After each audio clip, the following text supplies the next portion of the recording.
उसके बाद में परमात्मा ने एक और बनवाया है पैम्पलेट, क्योंकि आज सतगुरु रामपाल जी भगवान की जो संगत है 90% संगत को, 90% संगत को 28 वर्ष हो चुके हैं, दंडवत प्रणाम करने की सही विधि का ज्ञान नहीं है। 90% संगत दंडवत प्रणाम सही विधि से नहीं करती है, उनको पता ही नहीं है कि दंडवत प्रणाम कैसे किया जाता है। और जब तक हम परमेश्वर के बताए अनुसार अष्ट अंग से दंडवत प्रणाम नहीं करेंगे, 8 अंगों सहित दंडवत प्रणाम नहीं करेंगे, अष्टांग दंडवत प्रणाम नहीं करेंगे विधि से, तब तक परमात्मा हमारे को कैसे आधीनी देगा? क्योंकि दंडवत प्रणाम करने से आधीनी आती है, अहंकार दूर होता है। तो आज संगत में बात बात पे लड़ाई झगड़े, एक दूसरे की मार पिटाई तक कर देते हैं ये बड़े बड़े लोग, कोऑर्डिनेटर लोग, आपने तो देखे होंगे वीडियो। क्योंकि उनके अंदर आधीनी नहीं आई। भले उनको सारे नाम मिल गए, सार नाम तक मिल गया, सार शब्द भी उन्होंने ले लिया, लेकिन अभी तक उनके अंदर वो आधीनी नहीं आ पाई। क्यों नहीं आ पाई? क्योंकि उनको दंडवत प्रणाम करने की विधि का नहीं पता। अभी तक वो लोग दंडवत प्रणाम करना ही नहीं सीखे अपने पूज्य गुरुदेव को, उनके द्वारा बताई गई विधि अनुसार। तो दंडवत प्रणाम करने की सही विधि परमात्मा ने इस पैम्पलेट में बनवाई है। A4 साइज का पैम्पलेट है, लेमिनेशन किया हुआ है, सभी भाई बहनों को दे दिया जाएगा। और इस पे जो लिखा हुआ है, दास आपको थोड़ा सा एक बार बोल के बता देता है, फिर दास आप सभी भगत भाई बहनों को दंडवत प्रणाम जो है करके भी दिखाएगा, ताकि हम सही विधि से परमेश्वर को दंडवत प्रणाम करें। क्योंकि ये हमारी 5 यज्ञ में से एक यज्ञ है, और यदि एक यज्ञ भी हमारी सही तरीके से नहीं होगी, अगर गाड़ी का एक पहिया भी पंचर हो गया तो गाड़ी सही तरीके से नहीं चल पाएगी। पुणात्मा देखो परमात्मा की रजा आपके ऊपर कैसी है। थोड़ी सी गर्मी होती है, परमात्मा बच्चा अपनी प्यारी आत्माओं के अमृत बरसा देते हैं, ठंड सी कर देते हैं, कि ताकि ये बच्चे परमात्मा की मेरी महिमा को सुन लें। यदि अच्छी ठंड कर दी तो तुम सारे लटके लेने लग जाओगे, न पड़े बैठे बैठे सोओगे।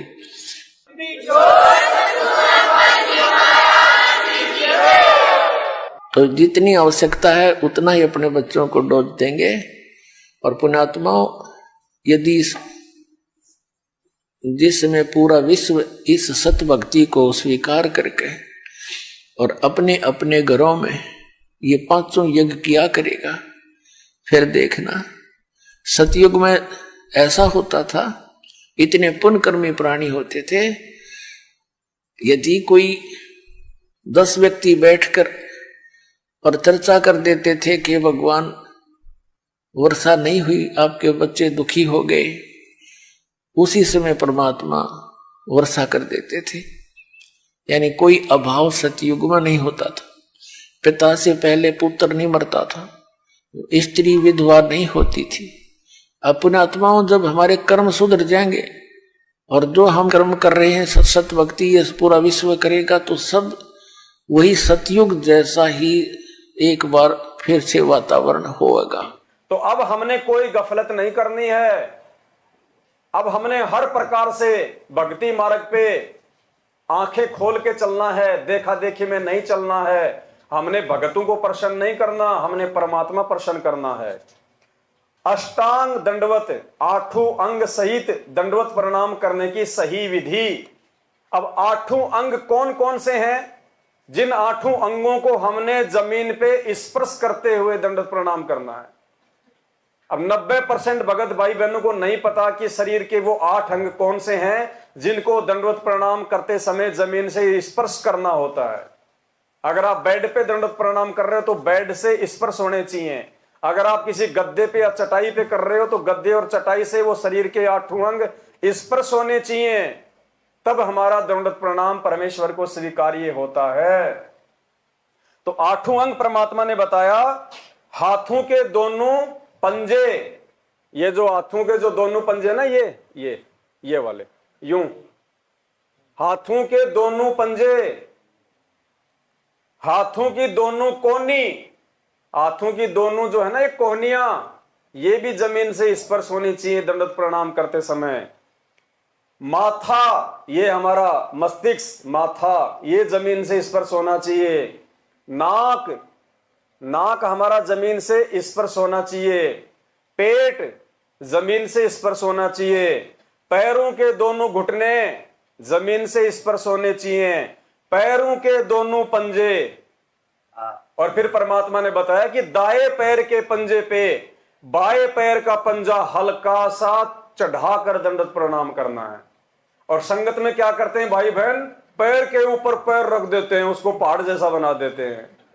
मालिक ने बताया पैर के ऊपर पैर नहीं रखना, पंजे के ऊपर हल्का सा पंजा रखना है, यूं हल्का सा।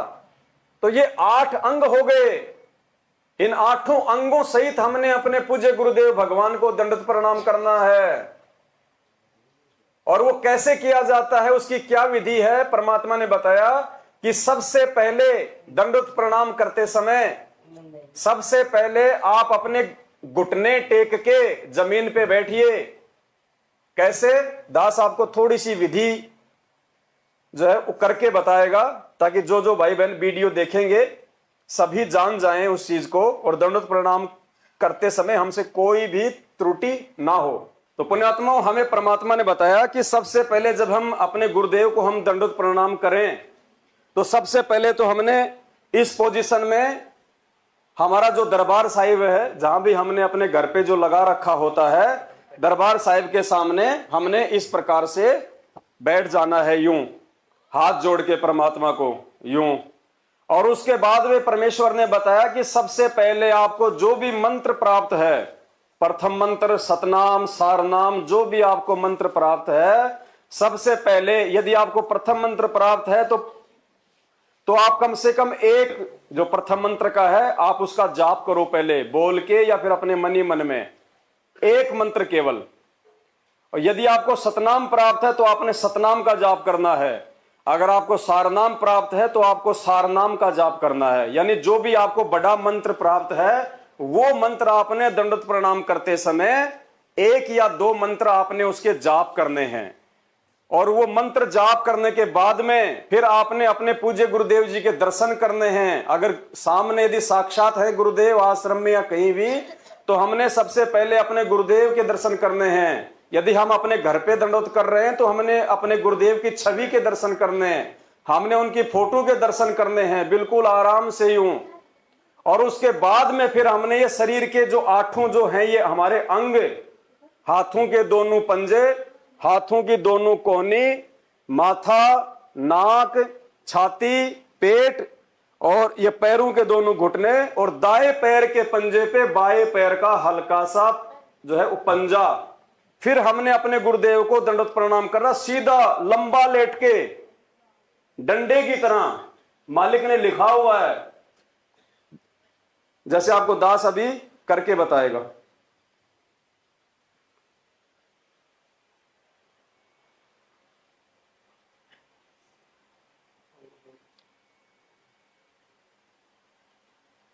दास ने मंत्र का जाप किया।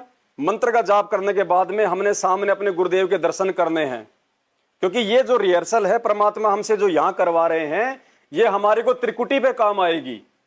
ये त्रिकुटी पे काम आएगी हमारे को। अगर आज यदि हमने यहाँ पे रिहर्सल नहीं की और यदि वहां हम धोखा खा गए तो वापस हम नीचे पटक दिए जाएंगे। तो सबसे पहले यूं बैठ के परमात्मा को जो है मंत्र का जाप, उसके बाद में हमने खुली आंखों से अपने गुरुदेव के दर्शन करने हैं। दर्शन करने के बाद में शरीर के 8 अंग सहित हमने सीधा लेट के परमात्मा को दंडवत प्रणाम करना है।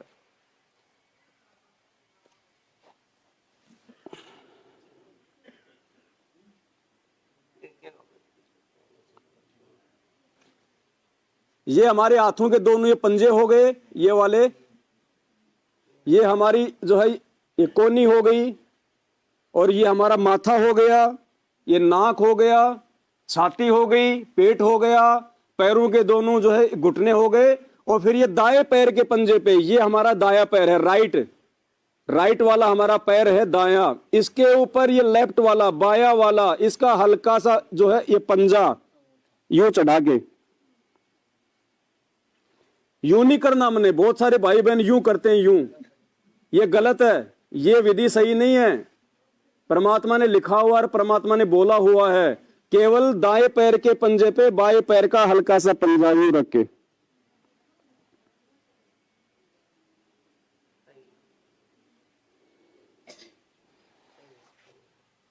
बंदी छोड़ सतगुरु रामपाल जी भगवान की। और सबसे बड़ी बात, दंडवत प्रणाम तो हमने कर लिया परमात्मा को 8 अंग सहित, लेकिन दंडवत प्रणाम करते समय एक विशेष बात का और ध्यान रखना है। हमने किसी भी प्रकार की कोई डिमांड अपने गुरुदेव से दंडवत प्रणाम करते समय नहीं करनी है, सिवाय भक्ति और मोक्ष के। कोई भी सांसारिक वस्तु की इच्छा नहीं करनी, बेटा बेटी की, धन दौलत, मकान जायदाद, व्यापार, नौकरी, धंधा, कुछ नहीं। निष्काम भाव से। मालिक कहते हैं जब तक भक्ति सकामना, सकामना मतलब जब तक आपके मन में कोई कामना है, कोई इच्छा है, कोई डिमांड है, जब तक भक्ति सकामना तब लग निष्फल सेव। निष्फल यानी बेकार, सेव मानी आपकी पूजा भक्ति।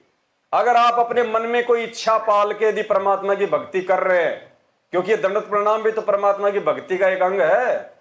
अगर आप मन में कोई डिमांड या इच्छा लेके परमात्मा को दंडवत कर रहे हैं, आप उनकी भक्ति कर रहे हैं, तो परमेश्वर कहते हैं जब लग भक्ति सकामना तब लग निष्फल सेव। कहे कबीर वे क्यों मिले निष्कामी निज देव। निष्कामी वो परमात्मा इच्छा रहित भावना से मिलता है। मन में कोई इच्छा नहीं होनी चाहिए, हमारे कोई डिमांड नहीं होनी चाहिए। चाहे घर में खाने के दाने नहीं हैं तो भी आपने परमात्मा से ये डिमांड नहीं करनी कि परमात्मा शाम के आटे का जुगाड़ तो करवाई देना। इतनी इच्छा भी आपने अपने गुरुदेव भगवान से नहीं करनी है, नहीं मांगना है, क्योंकि पुण्यात्मा मांगा उससे जाता है जो अंतर्यामी ना हो, जिसको पता ना हो। हमारे गुरुदेव पूर्ण परमात्मा है और परमेश्वर कहते हैं चिटी पायल बाजे पैर, साहेब सुनता है सब लहर। अंतर्यामी एक तुम आत्म के आधार, जो तुम छोड़ो हाथ तो मोए कौन उतारे। ये अंतर्यामी परमात्मा है। और अंतर्यामी उसको कहते हैं जो हमारे मन में उठने वाली सोच को पहले ही जान ले। यानी हमें नहीं पता कि हम 1 साल बाद उस परमात्मा से हम क्या डिमांड करेंगे, हमारे मन में क्या इच्छा प्रकट होगी। वो परमात्मा उसको पहले से ही जान लेता है कि इसके मन में 1 साल बाद में क्या इच्छा उत्पन्न होगी, ये क्या डिमांड लेके आएगा मेरे सामने। उसको कहते अंतर्यामी। जो हमारे असंख्य जन्म जो आज तक हो चुके हैं, करोड़ों अरबों खरबों, हर एक जन्म की जिसकी जानकारी में है, और आगे यदि हम पार नहीं हुए तो आगे हम कितने जन्म लेंगे, कौन कौन सी योनियों में जाएंगे, जिसकी खैर खबर उस परमात्मा को है, उसको कहते हैं अंतर्यामी। आदि से लेके अंत तक जिसको सारी जानकारी होती है उसको कहते हैं अंतर्यामी। तो अंतर्यामी भगवान से फिर डिमांड नहीं की जाती है। अंतर्यामी भगवान के द्वारा बताई गई विधि से भक्ति करनी होती है, और जब हम उनके अनुसार बताई गई भक्ति विधि से भक्ति करेंगे तो हमें मांगने की आवश्यकता ही नहीं पड़ेगी, क्योंकि परमात्मा कहते हैं सुमरण से सुख होते हैं, सुमरण से दुख जाए। कहे कबीर सुमरण करे वो साईं माए समाए। अरे जब हम किसी कंपनी में, हमारे को जो नौकरी उन्होंने दे दी, जो काम उन्होंने दे दिया, जो जिम्मेदारी दे दी, अगर हम उस जिम्मेदारी को सही तरीके से निभाएंगे तो महीने वाले दिन ऑटोमेटिक हमारी तनख्वाह बन के आएगी। उनके आगे हाथ फैलाने की जरूरत नहीं है।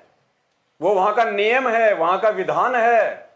उनके द्वारा दी गई जिम्मेदारी को आप सही प्रकार से निभाओगे तो आपकी हर महीने वो तनख्वाह देंगे ही देंगे आपको।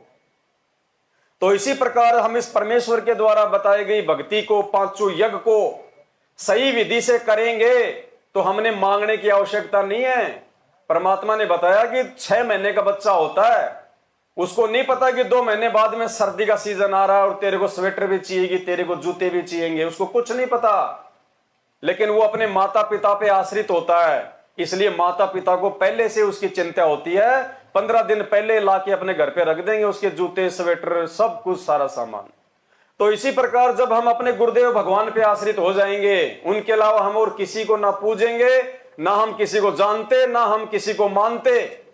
तो पुण्यात्माओं, फिर परमात्मा हमसे कोई दूर थोड़ी है, परमात्मा हमारे पास में ही है। फिर वो तो अंतर्यामी है, घट घट का वासी है। वो तो जो हम आज से पहले जिसके बारे में हम ये सुना करते थे कि परमात्मा तो जो है वो कण कण में है, वो कण कण वाला परमात्मा यही है जो आज हमारे सामने प्रकट है, सतगुरु रामपाल जी भगवान के स्वरूप में प्रकट है।